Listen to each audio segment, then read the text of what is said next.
Today, I'm gonna be showing off my new and improved $5,000 gaming setup. Make sure to drop a like and subscribe if you enjoy.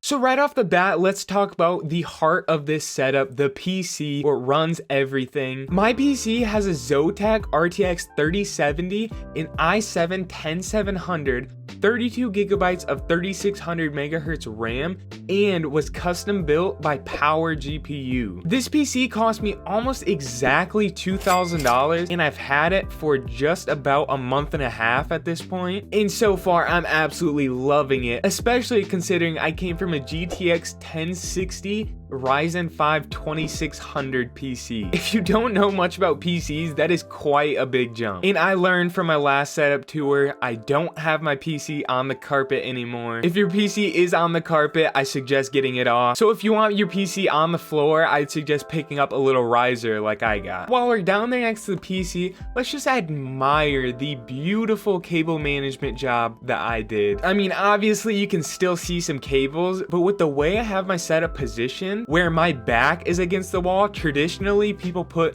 their monitors and stuff against the wall and then they would be facing the wall, but I like to be able to see the room and have a cool backdrop while we're at it. So because of the positioning, I think I did a pretty solid job on cable management. I mean, just take a look at this before and after. It's a pretty crazy difference. So let's jump into my monitors. I run a triple monitor setup. Over on the far left, I have a flat 27-inch Acer monitor. In the middle, I'm running a 144 hertz 27-inch MSI curved monitor. And this monitor over here on the right is my most recent addition to my setup. Courtesy of the people at Lapao, I have a 15.8-inch slim monitor over on the right hand side of my setup. So you might think that 3 monitors is a little overkill, but here's how I make use of all 3 of them. So over here I can have my OBS open and running and making sure everything's going smoothly. And then over here I have my main gaming monitor. And then if I'm streaming, I can have this monitor over here on my chat and my activity, see what's going on, see what people are saying in my stream. Or if I'm not streaming, what I typically like to do is have either Twitter open or have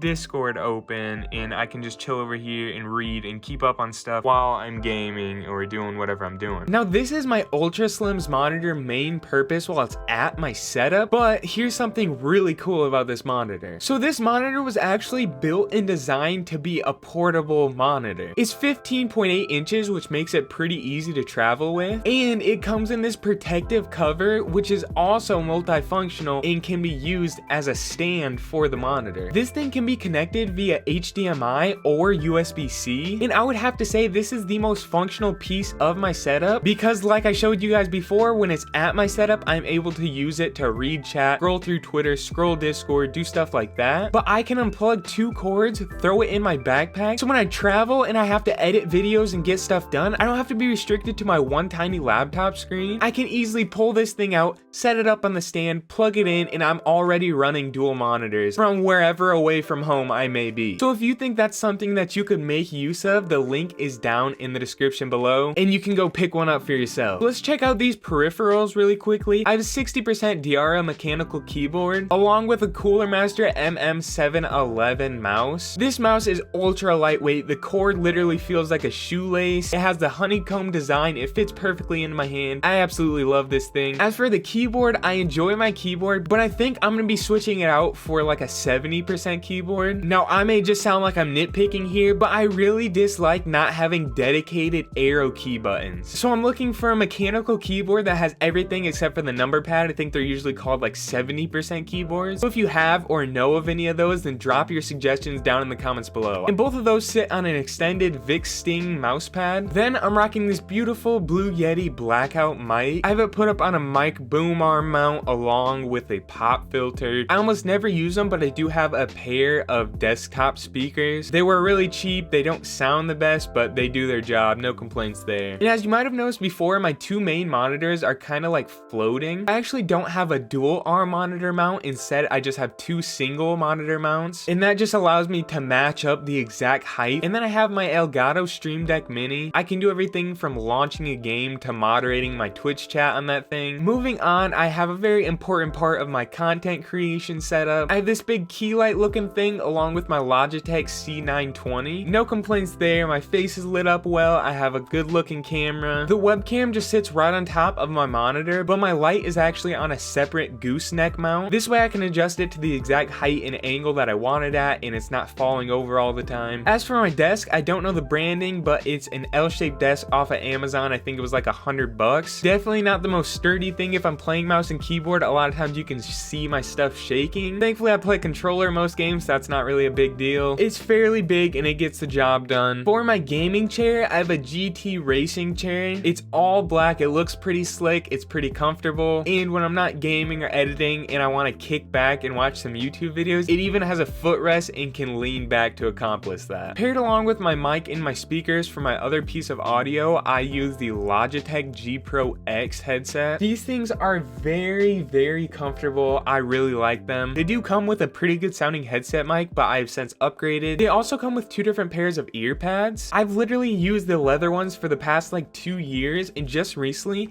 I switched to these ones. I guess you would call these ones like claw, and they are so soft and feel so good when you're wearing them. Very happy with my decision to switch out these ear pads. Then of course the water bottle, gotta stay hydrated. That brings us to our controller collection. I have all sorts of different paddles and different thumbsticks, and now we just have the catch-all pile. In the catch-all pile, I have some other gaming accessories, but mainly it's just stuff I use to make my YouTube videos. I have a couple different cords. I have my hand cam set up with my GoPro, some SD cards, some file transferring devices, my LED light, stuff like that. And then back behind that, kind of tucked away over in the corner, is my old PC. The $500 PC is just chilling over there, still not really sure what to do with it. And then I have some boxes. I have an Elgato, a couple other cords, and a bunch of other stuff like that back there. So that is my gaming setup. I do hope you guys enjoyed it. If you did, don't forget to drop a like and subscribe for more future content, and I hope to see you guys in a future video.